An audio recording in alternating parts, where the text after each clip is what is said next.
So I'd like to share a song with you that's by Karen Drucker, and I just really love the words of this song. So you can close your eyes or open your eyes, I don't care, but I really invite you to hear these words from the beloved and from each other pertaining to you.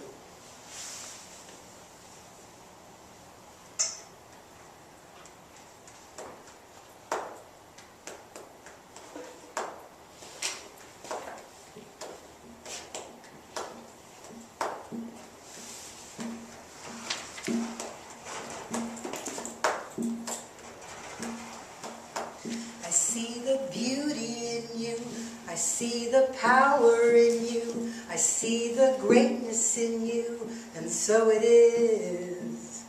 I see the child in you, I see the sweetness in you, I see the softness in you, and so it is. I can see it, it's right there before me, I can feel it. Deep in my soul, I can know it, that you are an angel full of magic and power and pure sweet love. I see the goodness in you, I see the wisdom in you, I see the strength in you, and so it is. I see the joy that's in you, I see your light shining through, I see the love that's in you, and so it is.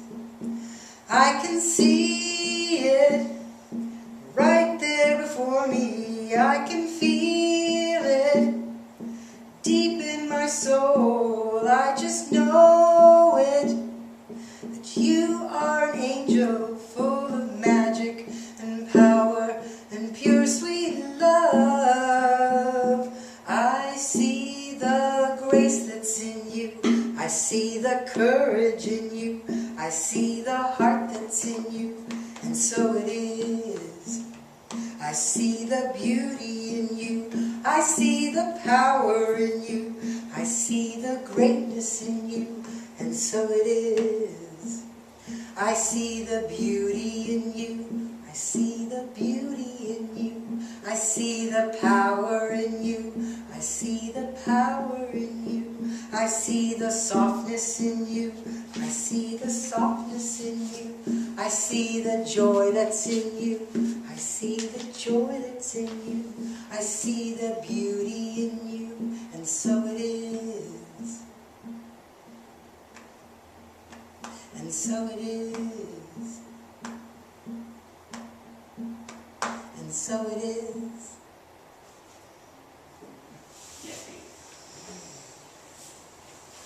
To be seen is important. To be seen for who we are is important. To know that we are enough. This is one of the many secrets of happiness. I got inspired by Time magazine.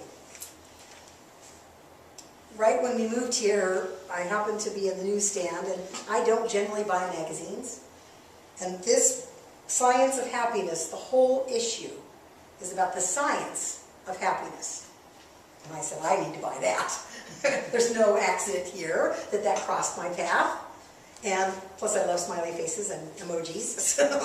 So I read this magazine, and I got a lot of inspiration out of it. And I'm going to tell you about some of the things that I discovered in this magazine. So they talk about happiness being an experience of flow.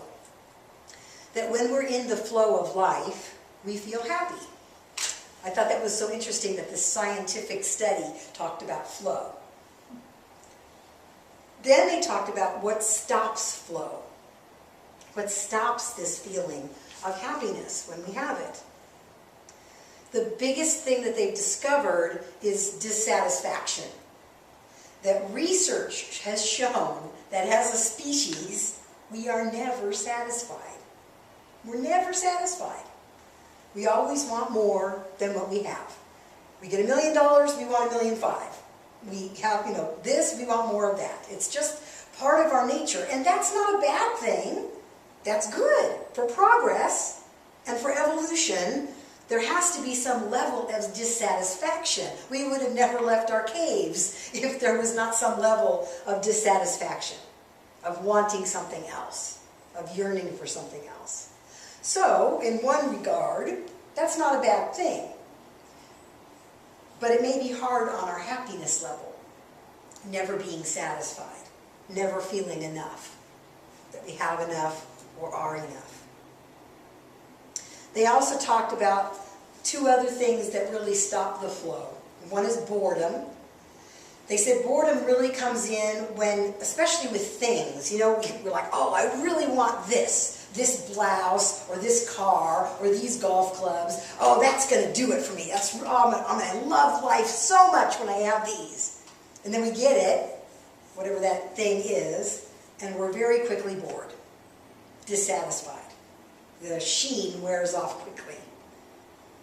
That rush that we get fades very quickly. So sometimes we go into addiction with it. We have become shopaholics, or we're gratifying ourselves with this needing to fill up, and we get this rush, and then it dissipates. It's really an addiction that we have as a society, I think.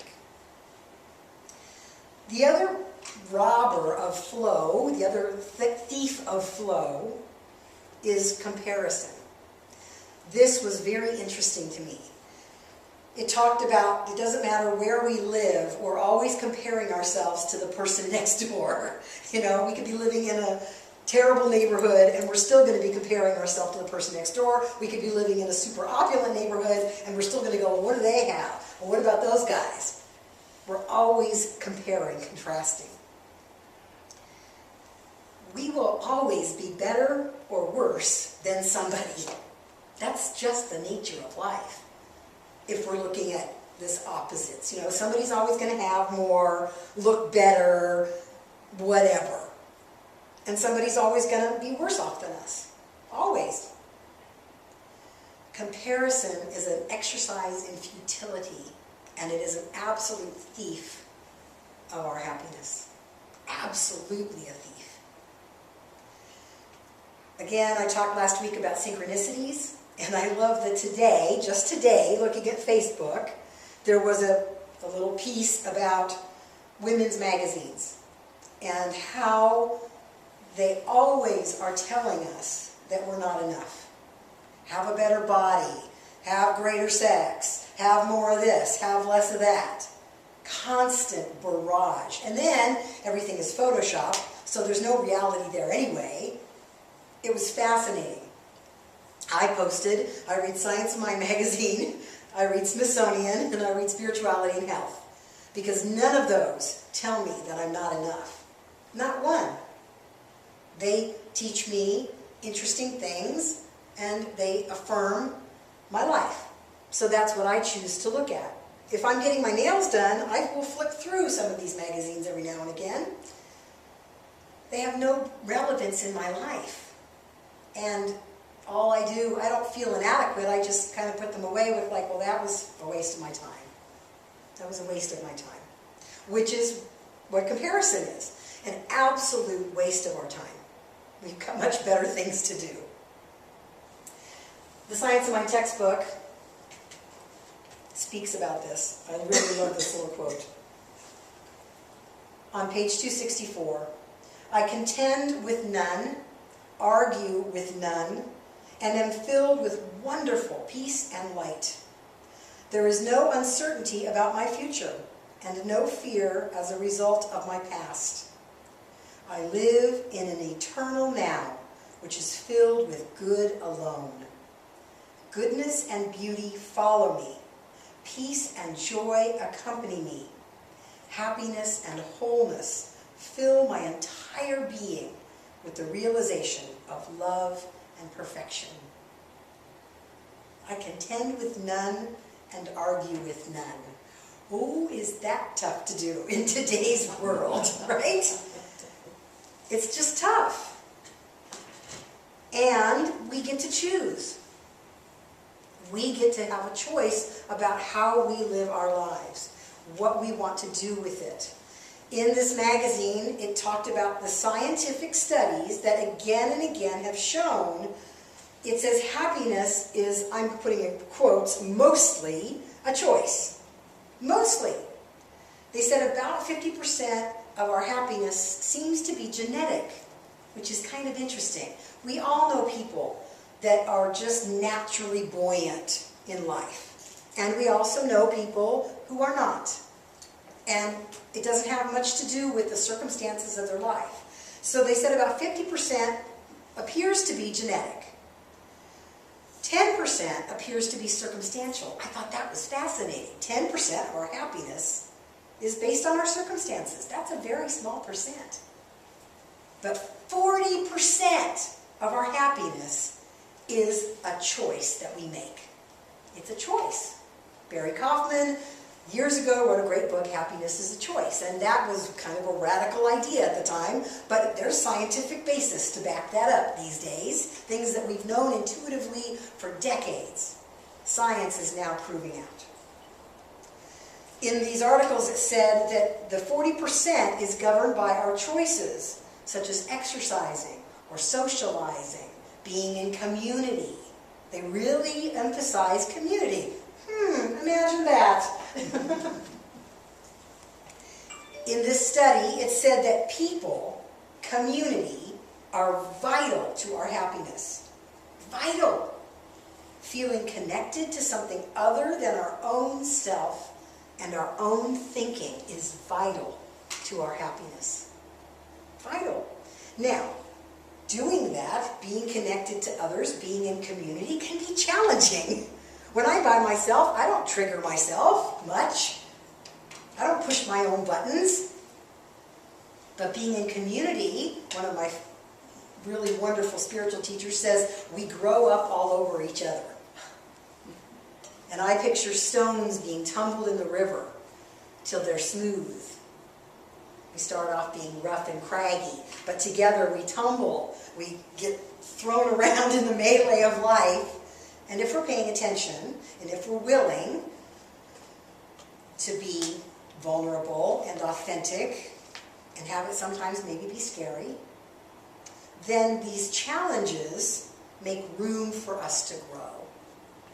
This is how we grow. We grow in community. There are people who can grow, on the mountaintop, but eventually they got to come back into town. They got to get some bread, And it's in community that we find that support that seems to be necessary for our happiness. They specifically said, scientists have found, this is from the article, time and time again, that those with a spiritual practice tend to be happier. Again, what a surprise. They didn't note any particular spiritual practice. They just said those with a spiritual practice. Now, even atheists have what I would call a spiritual practice. If you're consciously contemplating peace and love, if you are mindful, that's a spiritual practice. It may not look like it in the world of an atheist, and that's okay. It is a connected practice. And I know a lot of atheists hang out with other people in community. That's cool. There's nothing wrong with that. There's support there. It said a critical element of our spiritual practice, connected with happiness, is practicing in groups. I like to meditate. I'm learning every day more and more in my life to really love that spaciousness that comes in meditation. And when I meditate with a group, I feel it more deeply. It's different. And I feel it more deeply. There's something about the vibrational energy of all of us together. They also talked about happiness comes from being challenged. As I said, being in community can be challenging. And they said, applying ourselves to something challenging helps get us into the flow. So, whatever it is we're doing, learning to drum, painting, doing something that was hard when we started it off, when we started doing it, when it's challenging, there's something in that that gets us into the flow, that has us feel that sense of happiness. It gets us deep into it. I like that a lot. The last thing I'm going to talk about is this balance between experiences and things.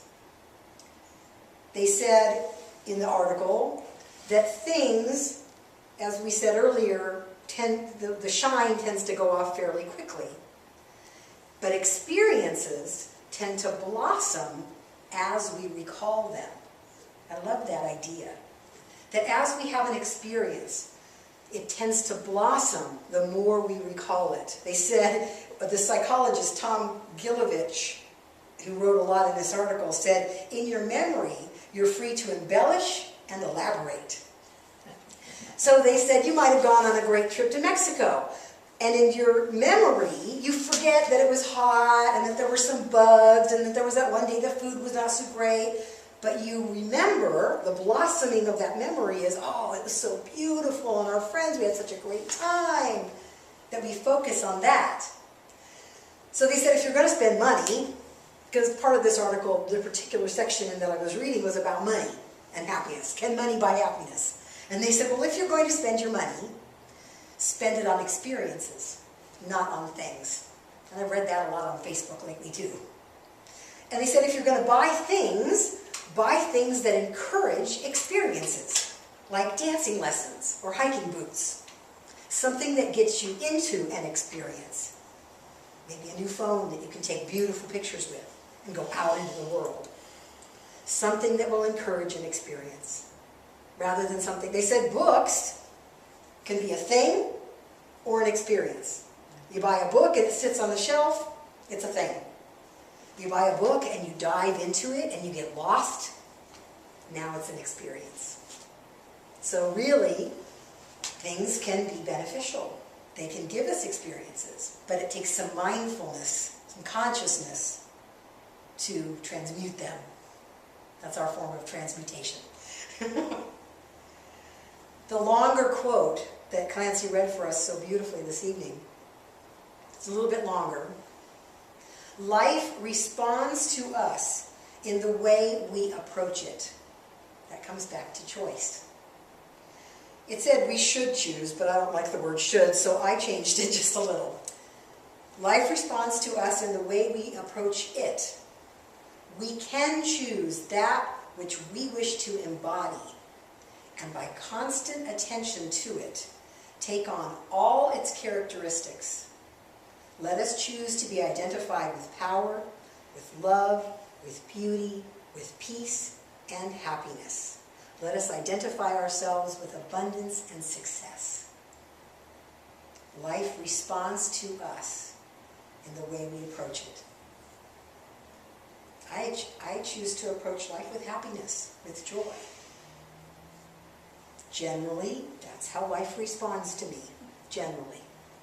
And when it doesn't, I get to choose. What do I want to do with this? In the article, they said, happy people do not waste time on comparing, and when an event happens to them, they tend to look on the lighter side of the event. It's just a tendency. And it's a muscle. They also spoke about this. It's a muscle. Like every other muscle in our body, it grows and is strengthened with practice. If I notice I have a tendency, this goes to our class that we're doing on Tuesday, if we begin to observe ourselves having a tendency to look at the doom and gloom side of life, then we can train our muscle, our brain muscle. They talk a lot about how these practices train the brain and repattern the brain. So even if we were born with a certain amount of happiness in that 50%, we can actually reprogram our cells and our connections in our brain by consistent practice. That's pretty cool. I like that a lot. I like that idea a lot. We're not stuck with our biology. We've evolved to a place where we can choose to change. Choose to be something else. In closing, I'm going to invite us into a brief meditation. So I'm going to invite you to close your eyes, and I'm going to read just something brief from the Science of Mind textbook.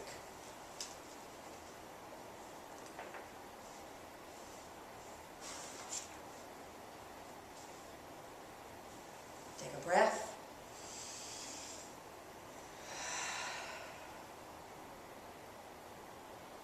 I want you to imagine, I invite you to imagine, that you are saying these words for yourself. The great love which I now feel for the world is the love of God, and it is felt by all and comes back to me from all.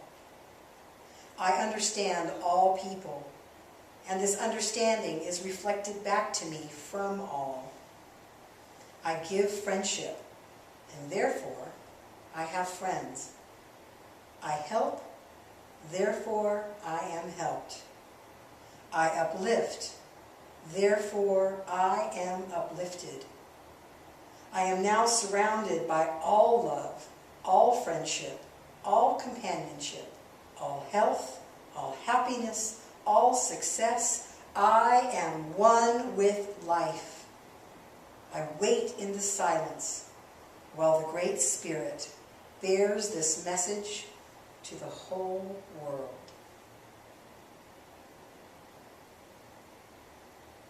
I invite you to take a breath. I invite you into spiritual community, however that looks for you. I invite you to try some of the many activities we have coming up and ways to express community and connection. I am so grateful for this time that we've shared together. And so it is. So it is. And so it is. And so it is. This is our time for conscious giving. On our program we have a conscious giving prayer. If you brought a gift today, I invite you to place it on your heart. If you have a tangible gift, place it on your heart. If you have an intangible gift, place it on your heart. And we will say our conscious giving prayer together. Everybody find it. Here we go. I am open to give. I am open to receive. I am grateful to be in the flow of life, through and as needed. I will let you know that this center is a consciously giving center, and that last month we gave 5% of all gifts received to one of our centers in Louisiana, in Baton Rouge, that experienced a lot of trouble with the flooding. And that this month, for our September giving, we are giving to, who are we giving to? We're giving to an organization in town called Healthy Families, which is an organization that supports women who have escaped a home that had violence and that maybe have children. And so we are supporting that organization this month with the tithes that came in through September. All the money that comes in, all the conscious giving that comes in through October, we're going to be sharing 5% with a group called Captain Joseph's House. And this is a woman who lost a son in, I believe in Afghanistan, and she started a home. She bought a big old Victorian home in Port Angeles. She totally refurbished it. It has a number of suites.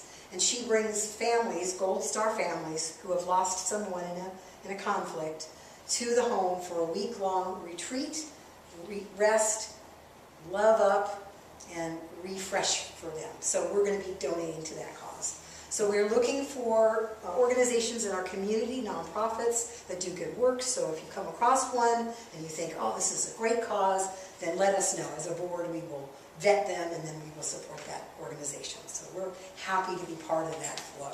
I'm open to give and open to receive. That's us.